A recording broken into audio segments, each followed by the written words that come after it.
रही है और पोलिंग पार्टियां रवाना हो चुके हैं। और साथ ही आपको ये भी बता दें, इसी खबर पर अधिक जानकारी के साथ संवाददाता अजीत राठी हमारे साथ जुड़ चुके हैं।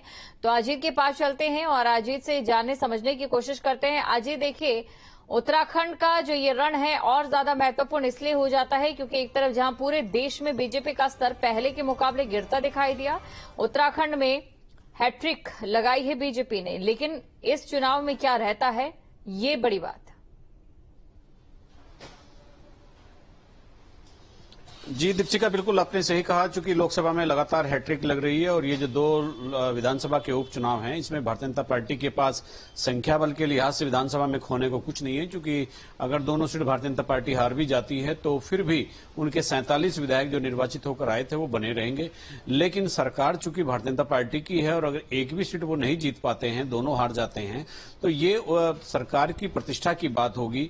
बद्रीनाथ सीट हो या मंगलौर सीट हो, तो धामी सरकार की प्रतिष्ठा दोनों सीटों से जुड़ गई है। तो सारा दारोमदार मुख्यमंत्री पुष्कर सिंह धामी के कंधों पर है।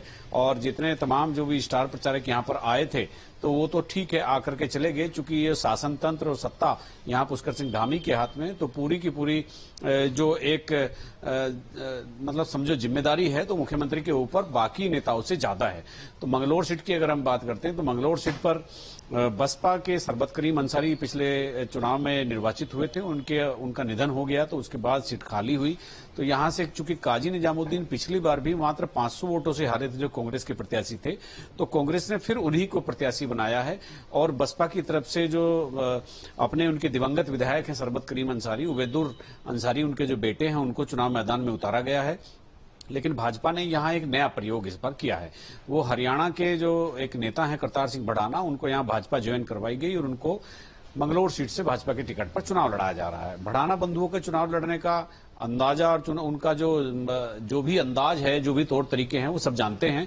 और यहां पर चुनाव जरूर एक मतलब आप कह सकते हैं कि थोड़ा सा मतलब हाईटेक हुआ है। कुछ चीजें बद्रीनाथ से यहां पर ज्यादा हैं और जो अपना जो भी चुनाव प्रचार होता है वो थोड़ा दूसरी तरह का भी है और लोग लगातार प्रचार भी कर रहे हैं। लेकिन अभी कुछ कहा नहीं जा सकता, चूंकि जिस तरह से काजी निजामुद्दीन यहां पहले 2 बार 3 बार एमएलए रह चुके हैं और इसके अलावा सरबत करीम अंसारी भी 2 बार एमएलए रहे, तो इसको देख करके लगता है कि यहाँ कांग्रेस और भारतीय जनता पार्टी के बीच जो भिड़ंत होने जा रही है, बसपा उसको त्रिकोणीय बना रही है। इसी तरह से बद्रीनाथ में भी राजेंद्र भंडारी जो कांग्रेस से जीते थे पिछले विधानसभा चुनाव में, वो इस लोकसभा चुनाव से पहले छोड़कर भाजपा में आ गए और विधायकी भी छोड़ दी, तो इसलिए वहां भी उपचुनाव हो रहा है।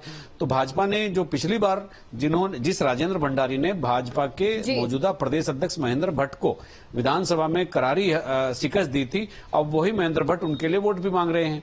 और कांग्रेस ने भी वहां लखपत बुटोला को उतार दिया है। लखपत बुटोला उनके प्रदेश के प्रवक्ता हैं और पुराने कांग्रेसी नेता हैं। हालांकि एक बार वो बसपा से किसी समय चुनाव जरूर लड़ चुके हैं विधानसभा का, लेकिन काफी दिनों से वो कांग्रेस में सक्रिय हैं।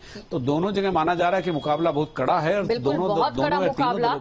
और जो समीकरण यहाँ पर बनते दिखाई दे रहे हैं एक शांत प्रदेश के लिहाज से भी, और दूसरी तरफ जिस तरीके से समीकरण बिठाए गए, ये बताने के लिए काफी है कि इस चुनाव में जो समीकरण बिठाए गए हैं वो आम नहीं है और एक बड़े चुनाव के तौर पर इसे दोनों ही पार्टियां देख रही है। शुक्रिया जी तमाम जानकारी को दर्शकों तक पहुंचाने के लिए। विधानसभा के मानसून सत्र